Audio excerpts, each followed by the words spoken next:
안녕하세요. 안녕하세요. 건강 정보를 전달하는 헬미킴 TV입니다. 오늘은요, 숨가쁜 증상 6가지가 주는 놀라운 진실에 대해서 건강 정보를 가지고 왔습니다. 우리가 말이죠, 높은 곳이나 계단을 오를 때 숨이 가빠오면 어떤 생각이 드시나요? 아, 내가 요즘 운동을 안 해서 운동 부족인가? 아니면 나이가 들어가니까 노화 때문에 이런가? 라는 생각이 드시죠. 그런데 아무런 증상이 없고 별일이 없었는데 어느 날 갑자기 내가 숨이 가빠온다면 어떤 생각이 들까요? 내 건강에 문제가 생겼나 하는 생각 드시죠. 그리고 평소에 여러분들이 불편한 호흡을 하고 계신다면 또 그것 또한 내 건강에 이상이 있나 하는 생각이 들지 않습니까? 맞습니다. 여러분, 그럴 때는요, 꼭 이 문제를 간과하지 마시고요, 병원을 가셔가지고 내 몸에 이상이 있는지 대해서 꼭 체크해 보셔야 된다고 합니다. 해외 매체 lung.org에서는요, 위험한 숨가쁜 증상 6가지를 소개했습니다. 오늘 그 내용에 대해서 알아보도록 하겠습니다. 첫 번째, 가슴 통증을 말하는데요. 우리가 말이죠, 숨을 쉴 때마다 가슴 통증을 느낀다고 그러면 이것은 폐렴과 같은 염증성 질환일 가능성이 있다고 하네요. 또 운동을 한 직후나 우리가 스트레스를 받고 나면 또 가슴이 막 뛸 경우가 있지 않습니까? 이럴 때는요, 그 가슴 통증은요, 협심증일 가능성이 있다고 하네요. 협심증은요, 심장 근육에 우리가 이렇게 국부적인 빈혈 때문에 혈류가 원활하게 흐르지 못하는 상태를 협심증이라고 하는데요. 이 협심증은 심장마비로도 이어질 수가 있다고 하니까 얼마나 무섭습니까? 저도 공부하면서 알게 됐습니다. 그래서 가슴 통증을 느낄 때는요, 재빠르게 병원을 찾아야 된다고 합니다. 그리고 적절한 치료를 빨리 해야 되고요. 우리가 이제 가슴 통증이 15분 이상 정도 지속이 되거나요, 또는 막 이렇게 식은땀이 나고 메스껍고요, 또 피를 토하는 경우도 생긴다고 합니다. 그런 게 지속되면 그때는요, 바로 119 응급실을 연락을 해서 여러분 병원을 빠른 시간에 가셔야 된다고 합니다. 숨가쁜 증상을 그냥 내버려 두면 절대 안 된다는 거죠. 두 번째, 만성적인 기침에 관한 건데요. 사실 기침은요, 감기나 독감에 징후 수 있지만요, 평소보다 이게 숨이 많이 차는 증상이 동반된다면 이것은 폐쇄성 폐질환 증상일 수도 있다고 하네요. 그래서 우리가 폐쇄성 폐질환 이 증상이 있으면요, 이렇게 기도에 염증이 생겨가지고요, 염증이 생기니까 점액이 어떻게 되겠습니까? 이게 들어차서 기침이 나고 숨이 가빠지게 된다는 거죠. 그리고 이 질환의 대표적인 원인이 되는 것이 흡연이라고 합니다.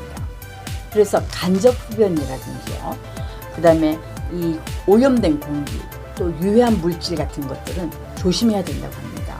이런 것들은 우리 기도 손상을 입혀가지고요, 그런 원인을 만들어낼 수도 있다고 하니까요.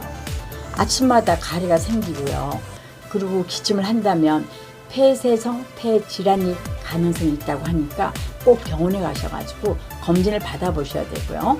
그리고 이 증상이 심화가 되면요, 발이나 발목이나 다리가 또 붓는 증상도 생긴다고 하나요?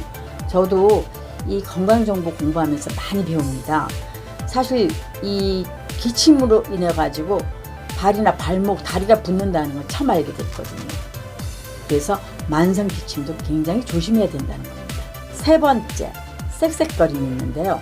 숨을 쉴 때마다 휘파람 같은 소리가 나는 경우 있지 않습니까? 이거는 기도가 좁아져 가지고 이렇게 나는 소리라고 하나요?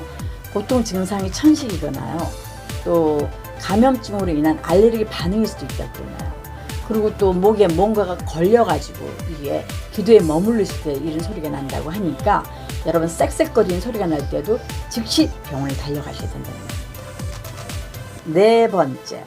네 번째는요, 얕고 빠른 호흡을 말하는데요.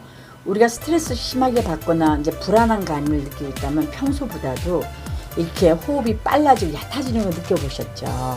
그렇습니다. 근데 이 현상이 너무 오랫동안 지속이 되면요, 과호흡 증후군이 생긴다고 그러나요? 이 증후군은요, 이게 사람이 평소에 산소가 부족하다고 느끼기 때문에 막 과호흡을 하게 된다는 거죠. 그래서 이런 거를 개선하기 위해서는요, 스트레스를 없으셔야 되고요, 불안감 같은 게 생기지 않도록 하셔야 된다고 합니다. 이게 과해지면 이것도 역시 여러분 빨리 병원을 가보셔야 됩니다. 내가 왜 요즘 호흡이 이렇게 얕고 내가 자꾸 호흡이 얕다 보니까 이게 산소가 많이 안 들어가니까 이거 자꾸 뭔가 산소를 땡기는 듯한 과호흡하는 느낌을 받으실 때 있잖아요. 그때도 필히 병원을 가보셔야 된다는 겁니다. 다섯 번째로는요, 헐떡거림인데요. 우리가 몸을 움직이다 보면 숨이 차는 경우가 있어요. 이럴 때는 우리 체내 철분 부족으로 인해서 생기는 빈혈증 원인일 수도 있다고 합니다. 왜 그러냐 그러면요, 이 철분이라는 것은요, 우리 온몸을 다니면서 산소를 공급하는 역할을 하는데요.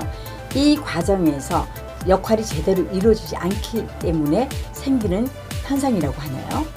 그런데 철분 결핍은요, 주로 우리 여성들이나 채식주의자들에게 많다고 합니다.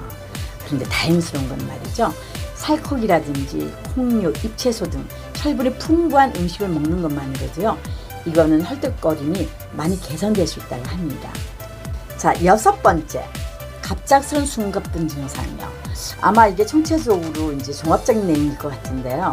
우리가 말이죠, 평소에 활발한 활동을 했다 그러면 숨가쁜 증상이 정상적으로 여겨지죠. 그런데 아무런 이유 없이 숨이 가빠온다 그러면 분명히 이거는 문제가 있다고 생각을 해야 되는 부분이죠. 가령 천식이 발작이 있으면 폐 안에 산소 공급이 잘 되지 않기 때문에 일어나는 거겠죠. 그런데 심장에 문제가 생기면 이 역시 숨가쁜 일이 벌어지겠죠. 이럴 때는요, 즉시 병원에 가서 진단을 받아야 한다고 합니다. 결론적으로 오늘 공부를 해보니까요, 숨가쁜 증상을 여사로 보면 안 된다는 거죠. 우리가 평소 때 뭐 달리기를 많이 하고 또 뭐 이렇게 어디 올라가는데 숨가쁜 일이 발생하는 게 당연한 상황이면 괜찮은데, 내가 그러지 않은 상황에서 내가 이렇게 호흡하는데 불편해진다든지 또는 뭐 그렇다면은 이거는 분명히 병원을 빠른 시간에 가보셔야 된다는 내용인 것 같습니다.